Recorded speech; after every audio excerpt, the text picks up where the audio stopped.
सूचना का अधिकार अधिनियम 2005 राइट टू इन्फॉर्मेशन एक्ट 2005 की धारा 8 उन सूचनाओं को बताती है जिन्हें सार्वजनिक सूचना अधिकारी पीआईओ द्वारा प्रकट डिस्क्लोज नहीं किया जा सकता। इसे हम सूचना की अपवर्जन एग्जेम्पशन की धारा कहते हैं। धारा 8(1) के उपखंड ए से जे तक अपवर्जन की श्रेणियां। 8(1) ए ऐसी सूचना जिसे भारत की संप्रभुता और अखंडता, राज्य की सुरक्षा, रणनीतिक, वैज्ञानिक या आर्थिक हितों, विदेशी राज्यों से संबंधों या अपराध को रोकने के लिए उजागर नहीं किया जा सकता। उदाहरण, भारत की सैन्य रणनीति, परमाणु कार्यक्रम, विदेश नीति के संवेदनशील दस्तावेज। 8(1) बी ऐसी सूचना जो न्यायालय, ट्राइब्यूनल या किसी अन्य सक्षम प्राधिकारी द्वारा प्रतिबंधित की गई हो। उदाहरण, कोर्ट द्वारा गोपनीय घोषित किए गए दस्तावेज।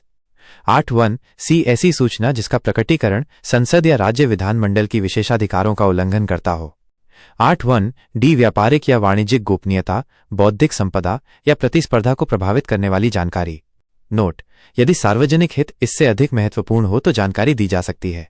8(1) ई ऐसी सूचना जो किसी व्यक्ति द्वारा भरोसे में दी गई हो और उसका प्रकटीकरण उस भरोसे का उल्लंघन करेगा। उदाहरण, वकील और मुवक्किल के बीच की बातचीत। 8(1) एफ विदेशी सरकार से प्राप्त जानकारी जिसे सार्वजनिक करने की अनुमति नहीं है। 8(1) जी ऐसी सूचना जिससे किसी व्यक्ति की जान, सुरक्षा या शारीरिक सुरक्षा को खतरा हो सकता है या किसी मुखबिर की पहचान उजागर हो सकती है। उदाहरण, पुलिस सूत्र या गवाह का नाम। 8(1) एच ऐसी सूचना जो किसी जांच या गिरफ्तारी की प्रक्रिया को प्रभावित कर सकती है। 8(1) आई मंत्रिमंडल की बैठकों की कार्यवाही, निर्णय आदि जब तक निर्णय लागू नहीं हो जाते। लागू होने के बाद उस निर्णय की जानकारी दी जा सकती है, लेकिन विचार विमर्श की नहीं। 8(1) जे ऐसी व्यक्तिगत जानकारी जिसका किसी सार्वजनिक गतिविधि से कोई लेना देना नहीं है और जिससे किसी की निजता का उल्लंघन हो। उदाहरण, किसी कर्मचारी की मेडिकल रिपोर्ट, पर्सनल नंबर। धारा 8(2) अपवाद जब सार्वजनिक हित अधिक महत्वपूर्ण हो। जहां भी किसी सूचना को धारा 8(1) के अधीन प्रतिबंधित किया गया है, वहां भी यदि सार्वजनिक हित उस सूचना को उजागर करने में अधिक है तो वो सूचना दी जा सकती है। इसका अर्थ, अगर किसी सूचना को रोकने का कारण है, फिर भी यदि वो जानकारी जनहित में है, जैसे भ्रष्टाचार उजागर करना, तो सूचना दी जा सकती है।